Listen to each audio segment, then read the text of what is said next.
Oh yeah, what's up everybody? Welcome back to the channel.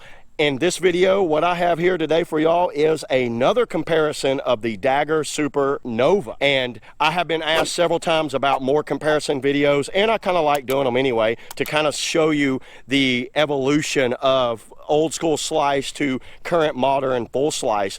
And I'll give you a kind of a brief history. I've never done a review on the Dagger ID, and I'll give you kind of a brief rundown and brief history on what the ID was for Dagger. Let's move this Super out of the way and kind of go over it. And you can see right away it has a ratcheted backband. This is not the original outfitting that came in it. I modded all of my outfitting, and actually my buddy Alex Barham up in the Northeast, he has a boat builder type video where he talked about doing mods on the Ego and ID series. If you guys want, go check his video out now. He's really knowledgeable on getting these boats put together right. And I've been doing this for years. Me and him have talked about upgrades and things we've done to our boats a lot. The only upgrade that I've done is the ratcheted backband. This is a mandatory thing in this boat, is a ratcheted backband. I didn't do the leg lifter. What I did was build this out, and I screwed my back of my seat down right there. I don't know if you can see it in the camera, but I left this seat in here in the track system. I didn't do anything extra in here. I did put like a bigger water bottle, a throw rope holder here. Other than that, I didn't do any, and I ripped out all those junk pads that were in here, the old silver inflatable pads, and made my own hip pads.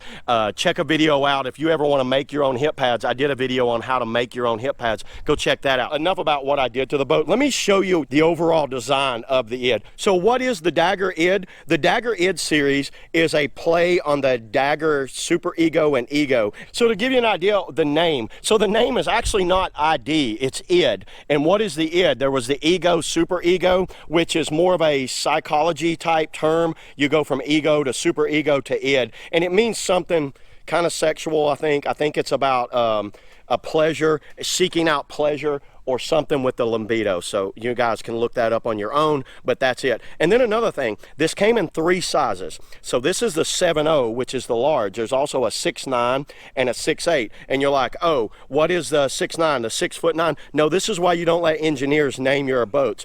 So the ID 6.9, the 6.9 is actually 6'11", because the 9 means tenths. Tenths is, so it'd be like 0.917 of a foot equals 11 inches. So the 6.9 is actually not 6'9", it's 6'11", just like the ID 6.8 is 6'10", because of the conversion of tenths. So it's actually 6.9 tenths, and this is 7 foot, so 7 foot even. So the length on this one is exactly 7 foot. So yeah, there I did. I covered the 6.8, 6.9, and 7.0s. There's 3 sizes of this, and they're drastically different in sizes. As far as specs, 7 foot, it's 25.5 inches wide.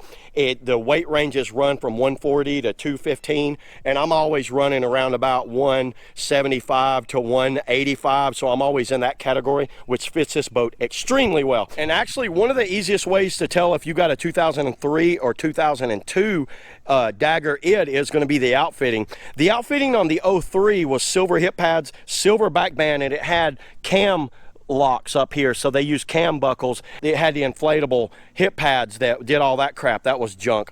And the 2002 version will have either a bomber gear or immersion research backband that mounted to this bolt right here that went around, and the adjustment was in the back with the red, and you could see that's what mine is. It still has this red back here, which I don't know if you can see that in the camera, but this is a 2002. They both have that the same adjustable seat that's right through the side right here, so that's the same. This bolt's just so I could mount that. I did that, by the way.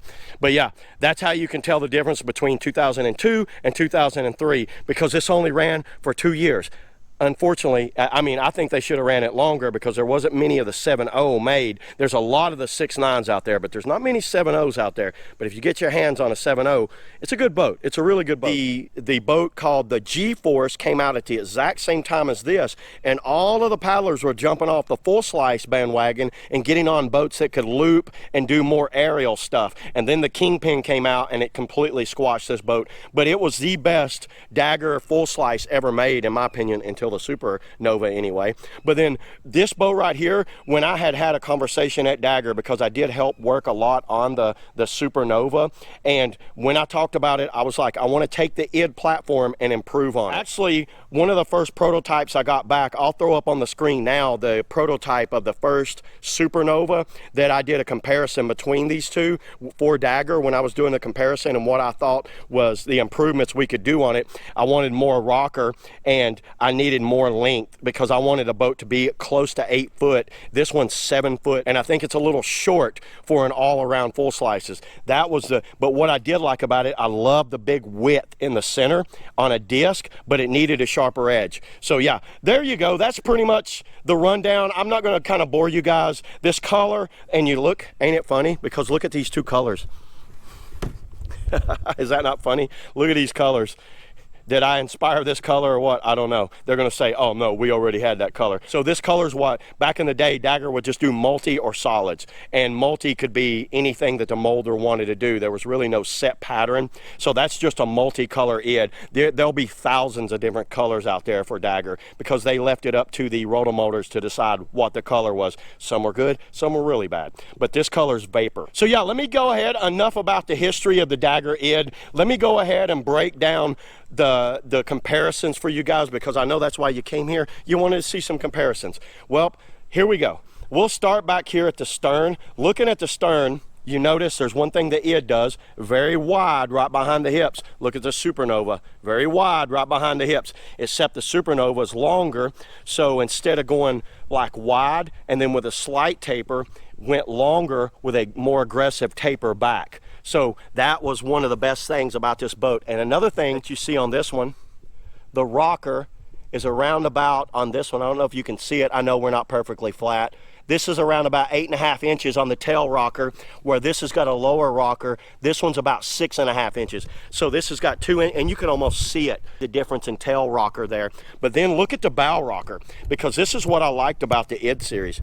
The bow rocker on this one is 9.5 on the SuperNova, and it's like 10 inches on the ID. So the bow rocker is what makes these boats paddle the river so well, because you wanted that bow rocker. The first SuperNova they gave me didn't really have like a good bow rocker. It went too straight, and it was very closely resembled the Centrifuge, which I did not like that boat, by the way. You wanted a boat that ran the river and played and ripped up in a hole and kind of did it all. But then the ID kind of struggled a little bit on its flat spins and carving ability. This one doesn't. Knee height is pretty similar from the 7.0 and the SuperNova, but then here's another transition.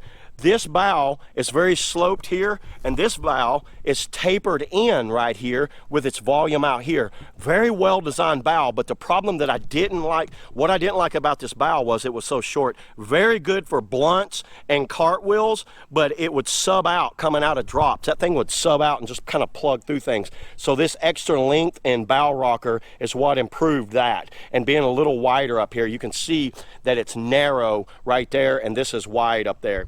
So yeah, let's go ahead and roll them over and check out the hulls.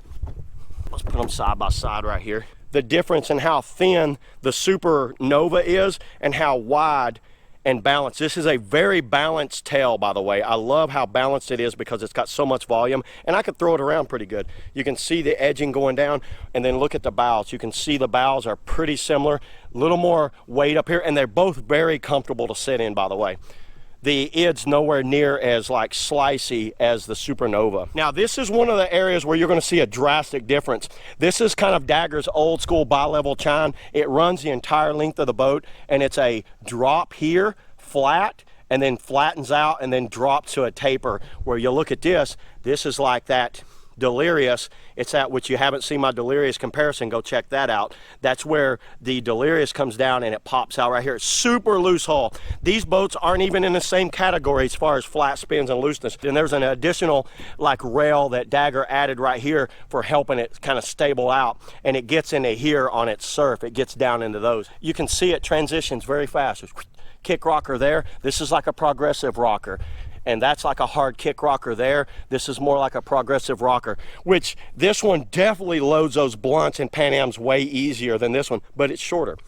So yeah, there's a good comparison. You can see, once again, the boats run, the rails run the entire length of the hull on both of them. I really like the ID. The ID 7.0 is by far one of my favorite slice boats of all time that I've ever paddled until the SuperNova came along. All right, everybody, that's all I got today on the comparison between the Dagger SuperNova and the Dagger ID. You guys leave in the comments below if you've had any experience in the Dagger ID, and especially if you come out of the ID into the SuperNova. You guys keep asking me to do these comparison videos. Every time I do one, I feel like I'm doing too many of them, but you guys really like it when I compare these boats, when I compare old school slicey boats for, and I like doing it. I think it's fun to kind of see the evolution of full slice boats. So yeah, and if you got any suggestions on what else you'd like to see me compare this SuperNova to, leave in the comments below, and I will see y'all on the river. Woo!